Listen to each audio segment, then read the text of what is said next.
आपने देखा होगा हम लोग विकास को प्राथमिकता देना और विकास पे ही चर्चा कर रहे थे। आप कह रहे हैं कौन सी विकास प्राथमिकता पे हम लोग करेंगे, तो आपको बता दें बरई पार से मछली शहर, बरई पार से सुजानगंज और जंघई से बादशाहपुर, ये 3 रोडें हम लोग की प्राथमिकता में है। इसका चौड़ीकरण अतिशीघ्र कराने का काम हम लोग लगे हुए हैं और बहुत ही जल्द उम्मीद है कि ये चौड़ीकरण में स्वीकृत भी हो जाएगा, क्योंकि ये 3 रोडें ऐसी है जिस पे सबसे ज़्यादा आवागमन होता है। तो इसलिए हम लोग की प्राथमिकता यह है कि ये तीनों रोडें बहुत ही जल्द स्वीकृत हो जाए और चौड़ीकरण हो जाए। और रही बात विकास की, आप मुगरा बादशाहपुर में अक्सर देखते होंगे, आप निकलते होंगे, कहीं ना कहीं कुछ ना कुछ काम होता दिखता है आपको। बात आप करेंगे तो 81 सड़कें अब तक नई स्वीकृत हम लोग कराए हैं PWD विभाग से। उसके अलावा जितनी सड़कें ख़राब थी सब पे रिपेयरिंग का काम चल रहा है। और आप मुगरा बादशाहपुर में कहीं किसी भी एरिया से निकलेंगे तो कुछ ना कुछ काम होता हुआ आपको दिखेगा। उसके अलावा प्रकाश को देखते हुए जहाँ से जैसी डिमांड थी, हम लोग ने 250 हाई मास्क मुगरा बादशाहपुर में स्थापित किया है। और जहाँ लाइट नहीं थी, जहाँ सोलर की आवश्यकता थी, करीब 478 सोलर लाइट हम लोग ने देने का काम किया है। उसके अलावा कुछ ऐसे गांव हैं और मार्केटें हैं जहां लाइट की आवश्यकता थी, करीब 100 सोलर लाइट हम लोग मार्केटों में और ऐसी छोटी छोटी मार्केटों में भी स्थापित कराने का काम किया है। और उसके अलावा 70 इंटरलॉकिंग हम लोगों ने अपनी विधानसभा में कराने का काम किया। और जो भी काम जरूरी है जिसमें प्राथमिकता के आधार पर हम लोग करते रहते हैं। और अब तक लगभग 150 ट्रांसफार्मरों की क्षमता वृद्धि हुई है। अभी आपने देखा होगा सदन में भी हम लोगों ने उठाया था कि ट्रांसफार्मर क्षमता वृद्धि तो हो गई, लेकिन अभी कुछ ठेकेदार या संबंधित अधिकारी लापरवाही कर रहे हैं जो अभी स्थापित नहीं हो पाया। उसके लिए भी हम लोग लगे हैं कि जल्द से जल्द वो भी स्थापित कराएंगे।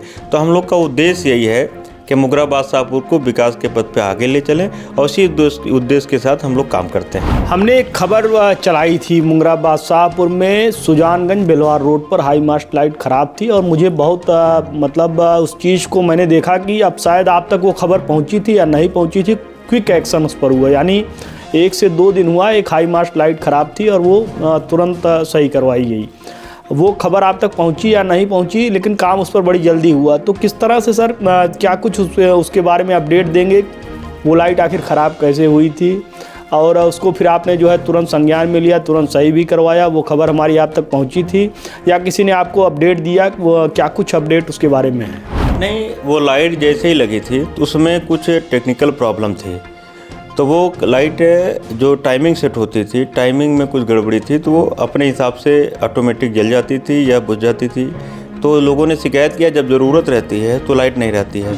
और आपके माध्यम से भी हम लोग को संज्ञान में आया कि वो लाइट ख़राब है, तो उसको हम लोग तुरंत उसको जो टेक्निकल कमी थी उसको ठीक कराने का काम किया। और सुजानगंज तिराहे पे भी ठीक कराया हम लोगों ने। और आप देखोगे शांति नगर बाज़ार में भी वही लाइट थी जो हाई मास्क लाइट थी। ये दोनों लाइटें थोड़ा सा डिस्टर्ब थी, आपके माध्यम से संज्ञान में आया और वो तत्काल ठीक कराएगा। 2 साल का आपके पास समय है। 2 साल में कौन से वो प्रमुख काम है जिसको आप सबसे पहले प्रायोरिटी पर लेकर पूरा करना चाहेंगे? देखिए, अभी तो हम लोग प्रायोरिटी पे जो है वो शिक्षा को बढ़ावा देने के लिए काम करने जा रहे हैं। बहुत जल्द आप देखेंगे हम लोग क्षेत्र में तमाम जो भी सोशल वर्क करना चाहते हैं, जो भी समाज सेवा करना चाहते हैं, और आप लोग के सहयोग से भी हम लोग शिक्षा को बढ़ावा देने के लिए काम करने वाले हैं। और जो ऐसे परिवारों को चिन्हित करेंगे जिनके बच्चे पढ़ना चाहते हैं और पढ़ नहीं पा रहे हैं, उनको प्रोत्साहित किया जाएगा और उनके जो भी शिक्षा में दिक्कतें आ रही हैं उसको दूर करने का काम करेंगे। पहली प्राथमिकता हम लोग की यही है। क्या कुछ चीज़ें हैं कि आगे आने वाले समय में जो योजनाएं आप लेकर आ रहे हैं, आपके फंड से जो चीज़ें आएंगी सामने, उसको जो है ज़मीन से जुड़ा हुआ एक छोटा सा भी आदमी समझ सके कि पंकज पटेल के जरिए ये योजनाएं आ रही हैं? देखिए, व्यस्तता अभी तक ज़्यादा थी, लेकिन अब हम लोगों ने अपने कार्यशैली में भी बदलाव किया है। और हम ये चाहते हैं कि जो समाज का दबा कुचला आदमी है उसकी जो समस्याएं हैं उसको हम प्राथमिकता पे करें, क्योंकि बाकी लोग तो अपना कहीं ना कहीं से जुगाड़ कर लेते हैं, लेकिन जो सबसे कमज़ोर व्यक्ति है वो अपनी व्यवस्था नहीं कर पाता है। तो उनकी व्यवस्था के लिए भी हम लोग अभी काम करने जा रहे हैं।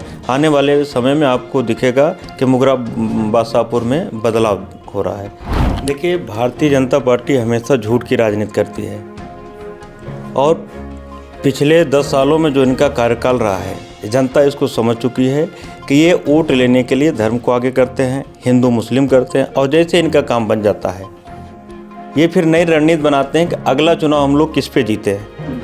देखिए, आप सरकार में आ गए तो आप विकास को प्राथमिकता दीजिए, लेकिन ये कहीं विकास को कोई प्राथमिकता नहीं देते हैं। बस लोगों को आपस में लड़ा के, लोगों को आपस में गुमराह करके अपना रोटी सेकने का काम करते हैं, बस सत्ता में आना चाहते हैं।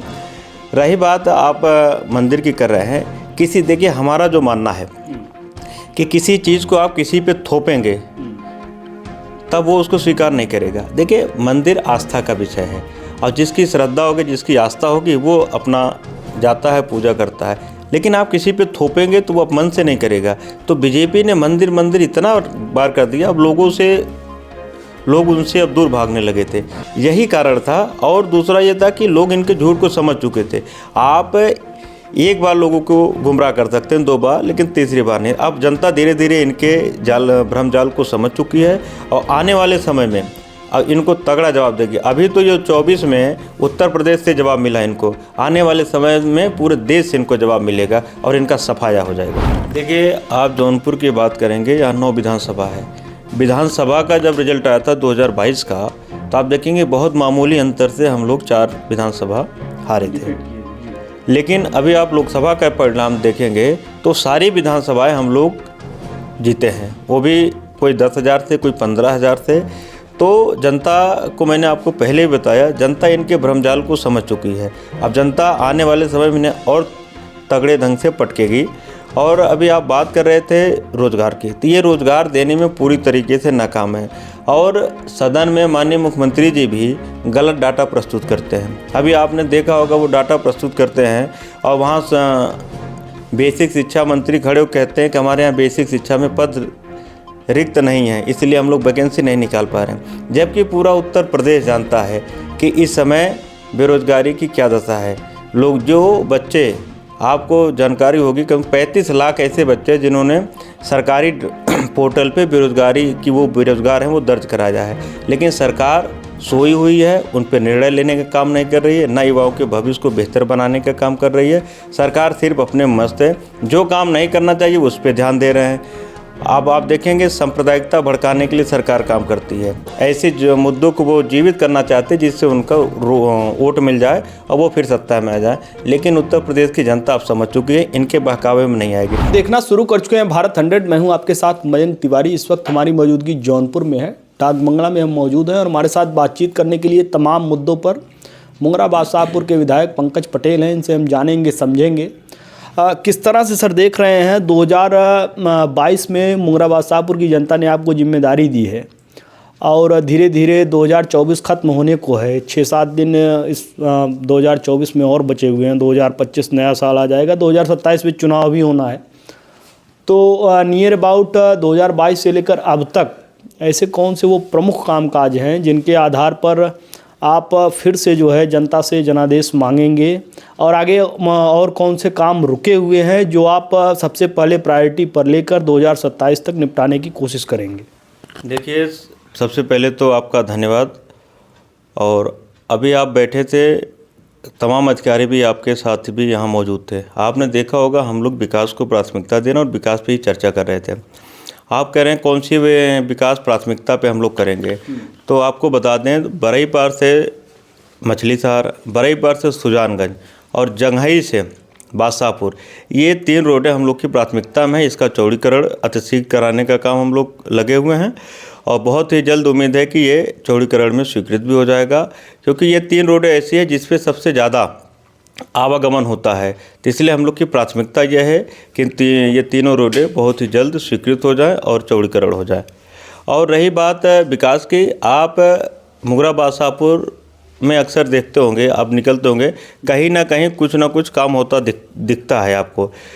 बात आप करेंगे तो 81 सड़कें अब तक नई स्वीकृत हम लोग कराए हैं PWD विभाग से। उसके अलावा जितनी सड़कें खराब थी सब पे रिपेयरिंग का काम चल रहा है। और आप मुंगरा बादशाहपुर में कहीं किसी भी एरिया से निकलेंगे तो कुछ ना कुछ काम होता हुआ आपको दिखेगा। उसके अलावा प्रकाश को देखते हुए जहाँ से जैसी डिमांड थी, हम लोग ने 250 हाई मास्क मुगरा बादशाहपुर में स्थापित किया है। और जहाँ लाइट नहीं थी, जहाँ सोलर की आवश्यकता थी, करीब 478 सोलर लाइट हम लोग ने देने का काम किया है। उसके अलावा कुछ ऐसे गांव हैं और मार्केटें हैं जहाँ लाइट की आवश्यकता थी, करीब 100 सोलर लाइट हम लोग मार्केटों में और ऐसी छोटी छोटी मार्केटों में भी स्थापित कराने का काम किया है। और उसके अलावा 70 इंटरलॉकिंग हम लोगों ने अपने विधानसभा में कराने का काम किया। और जो भी काम ज़रूरी है जिसमें प्राथमिकता के आधार पर हम लोग करते रहते हैं। और अब तक लगभग 150 ट्रांसफार्मरों की क्षमता वृद्धि हुई है। अभी आपने देखा होगा सदन में भी हम लोगों ने उठाया था कि ट्रांसफार्मर क्षमता वृद्धि तो हो गई, लेकिन अभी कुछ ठेकेदार या संबंधित अधिकारी लापरवाही कर रहे हैं जो अभी स्थापित नहीं हो पाया। उसके लिए भी हम लोग लगे हैं कि जल्द से जल्द वो भी स्थापित कराएंगे।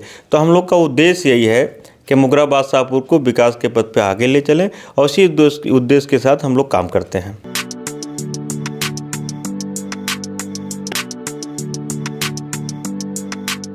हमने एक खबर चलाई थी, मुंगरा बादशाहपुर में सुजानगंज बेलवार रोड पर हाई मास्ट लाइट ख़राब थी और मुझे बहुत मतलब उस चीज़ को मैंने देखा कि अब शायद आप तक वो खबर पहुंची थी या नहीं पहुंची थी।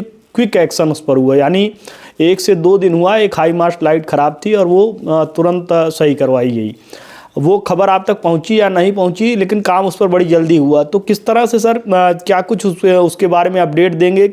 वो लाइट आखिर ख़राब कैसे हुई थी और उसको फिर आपने जो है तुरंत संज्ञान में लिया, तुरंत सही भी करवाया? वो खबर हमारी आप तक पहुंची थी या किसी ने आपको अपडेट दिया? वो क्या कुछ अपडेट उसके बारे में है? नहीं, वो लाइट जैसे ही लगी थी तो उसमें कुछ टेक्निकल प्रॉब्लम थी। तो वो लाइट जो टाइमिंग सेट होती थी, टाइमिंग में कुछ गड़बड़ी थी, तो वो अपने हिसाब से ऑटोमेटिक जल जाती थी या बुझ जाती थी। तो लोगों ने शिकायत किया जब ज़रूरत रहती है तो लाइट नहीं रहती है। और आपके माध्यम से भी हम लोग को संज्ञान में आ जाए कि वो लाइट ख़राब है, तो उसको हम लोग तुरंत उसको जो टेक्निकल कमी थी उसको ठीक कराने का काम किया।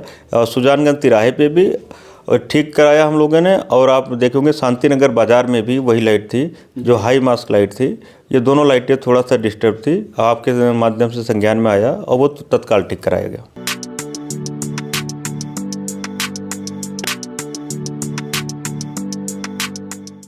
एक चीज़ और जानना चाहेंगे सर, 2025 धीरे धीरे शुरू होने वाला है, तो 2025 में यानी 25 और 26 फिर उसके बाद आपके पास टाइम बचेगा नहीं। 2 साल का आपके पास समय है। 2 साल में कौन से वो प्रमुख काम हैं जिसको आप सबसे पहले प्रायोरिटी पर लेकर पूरा करना चाहेंगे?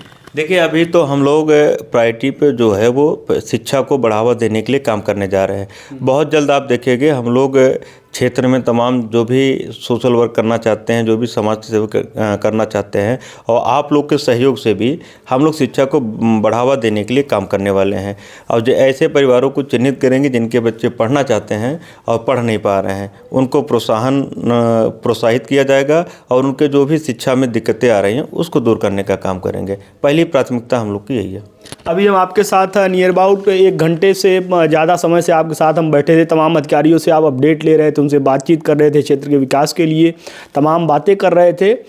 एक चीज़ सर समझना चाहेंगे, ये आप अंदर अंदर काम बहुत कर रहे हैं, मैंने जैसा कि देखा समझा, सब सारी चीज़ें देख ली मैंने, तो लेकिन ये लोगों तक पहुंच नहीं पा रहा है। मतलब लोग जैसे इससे वाकिफ़ नहीं हो पा रहे हैं। क्या आप मतलब एक होता है ना, कम्युनिकेशन की कहीं न कहीं प्रॉब्लम्स आ रही हैं, जैसे या तो आप उससे जो है कहीं पर जो है सोशल मीडिया के ज़रिए या प्रिंट मीडिया के ज़रिए, इलेक्ट्रॉनिक मीडिया के ज़रिए उससे लोगों तक आप अगर थोड़ा सा पहुंचाने का प्रयास करें तो निश्चित रूप से चीज़ें और बेहतर हो जाएंगी। क्योंकि मैंने आपकी कार्यशैली देखी, समझी, आप छोटे छोटे मुद्दों को समझ रहे थे, उनको ब्रीफ कर रहे थे, अधिकारियों को निर्देश दे रहे थे।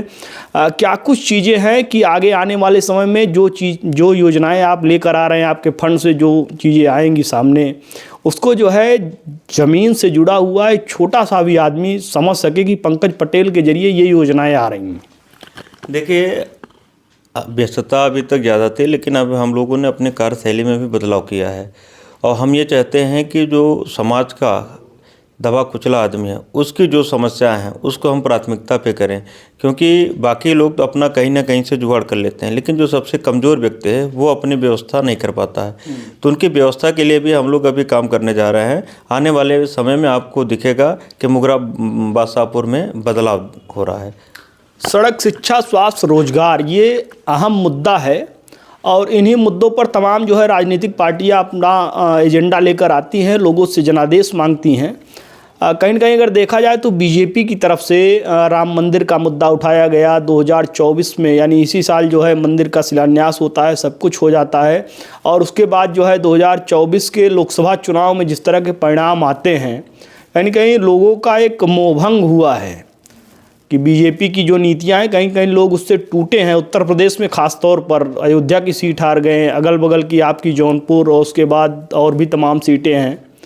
वाराणसी में प्रधानमंत्री जी काफ़ी पीछे चल रहे थे, फिर उसके बाद जो है तमाम चीज़ें हुई और उसके बाद वो वहाँ से जीतते हैं चुनाव। क्या कुछ आपने उसमें ज़मीनी तौर पर क्या कुछ समझा कि आखिर किन वजहों से इस तरह के परिणाम आए? क्या आपको ये अपेक्षा थी कि मतलब जो है राम मंदिर बना है, सब सारी चीज़ें हुई हैं, इसके उलट जो है, क्योंकि बीजेपी और आरएसएस का ये बहुत पुराना एजेंडा था कि राम मंदिर और ये सब सारी चीज़ें, उन्हीं के आधार पर चुनाव भी लड़ा गया था। तो उसके उलट इस तरह के परिणाम अयोध्या से लेकर जौनपुर, प्रतापगढ़, प्रयागराज जिस तरह के परिणाम आते हैं, उसकी क्या कुछ अपेक्षा थी? किस तरह से आप लोग उस चुनाव को देख रहे थे? देखिए, भारतीय जनता पार्टी हमेशा झूठ की राजनीति करती है और पिछले 10 सालों में जो इनका कार्यकाल रहा है, जनता इसको समझ चुकी है कि ये वोट लेने के लिए धर्म को आगे करते हैं, हिंदू मुस्लिम करते हैं, और जैसे इनका काम बन जाता है ये फिर नई रणनीति बनाते हैं कि अगला चुनाव हम लोग किस पे जीते हैं। देखिए, आप सरकार में आ गए तो आप विकास को प्राथमिकता दीजिए, लेकिन ये कहीं विकास को कोई प्राथमिकता नहीं देते हैं। बस लोगों को आपस में लड़ा के, लोगों को आपस में गुमराह करके अपना रोटी सेकने का काम करते हैं, बस सत्ता में आना चाहते हैं। रही बात आप मंदिर की कर रहे हैं, देखिए हमारा जो मानना है कि किसी चीज़ को आप किसी पे थोपेंगे तब वो उसको स्वीकार नहीं करेगा। देखिए, मंदिर आस्था का विषय है और जिसकी श्रद्धा होगी, जिसकी आस्था होगी, वो अपना जाता है, पूजा करता है। लेकिन आप किसी पे थोपेंगे तो वो आप मन से नहीं करेगा। तो बीजेपी ने मंदिर इतना बार कर दिया, अब लोग उनसे अब दूर भागने लगे थे, यही कारण था। और दूसरा ये था कि लोग इनके झूठ को समझ चुके थे। आप एक बार लोगों को गुमराह कर सकते हैं, 2 बार, लेकिन तीसरी बार नहीं। अब जनता धीरे धीरे इनके भ्रम जाल को समझ चुकी है और आने वाले समय में अब इनको तगड़ा जवाब देगी। अभी तो ये 24 में उत्तर प्रदेश से जवाब मिला इनको, आने वाले समय में पूरे देश से इनको जवाब मिलेगा और इनका सफाया हो जाएगा। 2017 से अगर देखा जाए तो 2017 में जिस तरह से बीजेपी को जनादेश मिला, उसके बाद 2022 में ग्राफ काफ़ी गिरा। 2024 का परिणाम आप देख ही रहे हैं। 2027 में क्या कुछ अनुमान है किस तरह के परिणाम आएंगे? साथ ही साथ में अगर आप देखें तो 2022 का जो चुनाव जिसमें आप चुने गए मुंगराबाद शाहपुर से, उस चुनाव को भी अगर आप देखें तो अपने इसी जौनपुर की अगर हम बात कर लें तो जौनपुर की 9 सीटों में 4 सीटें बीजेपी और उनके सहयोगी दलों को जाती है, जिसमें जो है शाहगंज, बदलापुर, जौनपुर सदर और उसके बाद मड़ियाहूँ। बाकी सीटें समाजवादी पार्टी और सहयोगी दल लेके जाती है। ये जो 4 सीटें आती हैं, इनमें भी अंतर काफ़ी कम है। अगर आप देखें पूरी तौर पे तो जौनपुर में जो 9 सीटों का ये रुझान है, ये कहीं ना कहीं समाजवादी पार्टी की तरफ झुका हुआ था। आगे आने वाले चुनाव में 2027 वाले चुनाव में जौनपुर का परिणाम किस तरह से रहेगा? प्रदेश में क्या कुछ चीज़ें आपके राष्ट्रीय अध्यक्ष लेकर आ रहे हैं जिससे जो है आप लोग और अपना एजेंडा मजबूत कर सकें और 2027 में जनता का भरोसा आप जीत सकें? देखिए, आप जौनपुर की बात करेंगे, यहाँ 9 विधानसभा है। विधानसभा का जब रिजल्ट आया था 2022 का, तो आप देखेंगे बहुत मामूली अंतर से हम लोग 4 विधानसभा हारे थे। लेकिन अभी आप लोकसभा का परिणाम देखेंगे तो सारी विधानसभाएं हम लोग जीते हैं, वो भी कोई 10,000 से, कोई 15,000 से। तो जनता को मैंने आपको पहले ही बताया, जनता इनके भ्रमजाल को समझ चुकी है। अब जनता आने वाले समय में इन्हें और तगड़े ढंग से पटकेगी। और अभी आप बात कर रहे थे रोज़गार की, तो ये रोज़गार देने में पूरी तरीके से नाकाम है और सदन में माननीय मुख्यमंत्री जी भी गलत डाटा प्रस्तुत करते हैं। अभी आपने देखा होगा वो डाटा प्रस्तुत करते हैं और वहाँ बेसिक शिक्षा मंत्री खड़े हो कहते हैं कि हमारे यहाँ बेसिक शिक्षा में पद रिक्त नहीं है, इसलिए हम लोग वैकेंसी नहीं निकाल पा रहे हैं। जबकि पूरा उत्तर प्रदेश जानता है कि इस समय बेरोजगारी की क्या दशा है। लोग जो बच्चे, आपको जानकारी होगी कि 35 लाख ऐसे बच्चे जिन्होंने सरकारी पोर्टल पे बेरोजगारी की, वो बेरोजगार हैं, वो दर्ज कराया है। लेकिन सरकार सोई हुई है, उन पर निर्णय लेने का काम नहीं कर रही है, ना युवाओं के भविष्य को बेहतर बनाने का काम कर रही है। सरकार सिर्फ अपने मस्त है, जो काम नहीं करना चाहिए उस पर ध्यान दे रहे हैं। अब आप देखेंगे सांप्रदायिकता भड़काने के लिए सरकार काम करती है। ऐसे जो मुद्दों को वो जीवित करना चाहते हैं जिससे उनका वोट मिल जाए और वो फिर सत्ता में आ जाए। लेकिन उत्तर प्रदेश की जनता अब समझ चुकी है, इनके बहकावे में नहीं आएगी। अब जनता ने ठान लिया है कि जो रोज़गार देगा, जो उनको नौकरियां देगा, जो उनके आने वाले भविष्य को बेहतर बनाएगा, ऐसी सरकार वो चुनना चाहते हैं। लखनऊ से लेकर पूर्वी उत्तर प्रदेश की बात की जाए या पश्चिमी उत्तर प्रदेश की बात की जाए, गाजियाबाद, नोएडा की, वहाँ के तमाम जो युवा हैं, युवाओं में काफ़ी आक्रोश है। इस बात को लेकर आक्रोश है कि 69,000 शिक्षक भर्ती जिस तरह से जो है लंबे समय से पेंडिंग पड़ी है, करीबन 6-7 साल हो गए हैं। यानी जाति, धर्म, संप्रदाय, राम रहीम के नाम पर जिस तरह से राजनीतिक रोटियां दल सेक रहे हैं, क्या अगर समाजवादी पार्टी पर, क्योंकि उन युवाओं का सीधे तौर पर बीजेपी से काफ़ी नाराज़गी है, योगी आदित्यनाथ जी से नाराज़गी है कि लंबे समय से वैकेंसी पेंडिंग पड़ी है, ऐसे में अगर समाजवादी पार्टी पर वो लोग भरोसा जताएंगे तो उनके लिए क्या कुछ आश्वासन आपकी पार्टी तैयार करके रखी है कि कितनी जल्दी आप इसको निपटा लेंगे जो मामला 6 साल से अभी तक पेंडिंग पड़ा है? देखिए, समाजवादी पार्टी हमेशा ऐसे लोगों के लिए चिंतित रहती है जिनको नौकरी नहीं है या जिनके पास रोज़गार नहीं है। समाजवादी पार्टी की जब सरकार थी तो लोग बेरोजगारी, पार्टी ने बेरोजगारी भत्ता देने का भी काम किया था। आप देखिए, हमारे अभी वित्त विभाग का ये डाटा है कि लगभग 4.5 लाख पद उत्तर प्रदेश में रिक्त हैं, लेकिन सरकार भरने का नाम नहीं लेगी। सरकार जब भर्ती की बात आती है तो टाला मटोली करती है। तो इस प्रदेश का जितना भी नौजवान है सब जानता है कि यह सरकार टाला मटोली कर रही है, भर्ती नहीं करना चाहती है। जैसे ही समाजवादी पार्टी की सरकार 27 में आएगी, माननीय राष्ट्रीय अध्यक्ष जी ने सबको निर्देश दिया है, सबको कहा है, और जैसे ही वो सरकार आएगी तो जितने भी रिक्त पद हैं सबसे पहले उन्हीं को भरने का काम किया जाएगा और बेरोजगारों को रोजगार दिया जाएगा। 2024 खत्म होने वाला है, 5-6 दिन 7 दिन और बचे हैं। आज लगभग 23 तारीख है, 6-7 दिन और बचे हुए हैं। 2025 को लेकर मुंगरा बादशाहपुर की जनता को क्या कुछ संदेश देना चाहेंगे कि इस नववर्ष पर आपकी शुभकामनाएं क्या कुछ रहेंगे मुंगरा बादशाहपुर वासियों के लिए? देखिए, सबसे पहले तो मैं मुंगरा बादशाहपुर की जनता को धन्यवाद देता हूं और 2025 की नए साल की बधाई भी देता हूं। नए साल में उम्मीद करते हैं कि मुंगरा बादशाहपुर में नए कीर्तिमान होंगे और मुंगरा बादशाहपुर वासियों के लिए नए नए काम किए जाएंगे। उसमें हम लोग शिक्षा को प्राथमिकता दे रहे हैं और तमाम चीज़ें ऐसी है जो समय आने वाले समय पे हम लोग मुंगरा बादशाहपुर को बेहतर बनाने के लिए करते रहेंगे। आपसे हमारी सुबह से ही लगातार बात हो रही थी, अपने बिजी शेड्यूल में से आपने अपना कीमती समय निकाला, यहाँ पर आपसे हमारी मुलाकात हुई, तमाम मुद्दों पर आपने बड़ी बेबाकी के साथ अपनी राय रखी। आपका बहुत बहुत आभार। चलिए, आपका भी बहुत बहुत धन्यवाद और आपसे मिलकर हम लोग को अच्छा लगा। आपको भी हम लोग शुभकामनाएं देते हैं और नए साल की भी शुभकामनाएं देते हैं। धन्यवाद।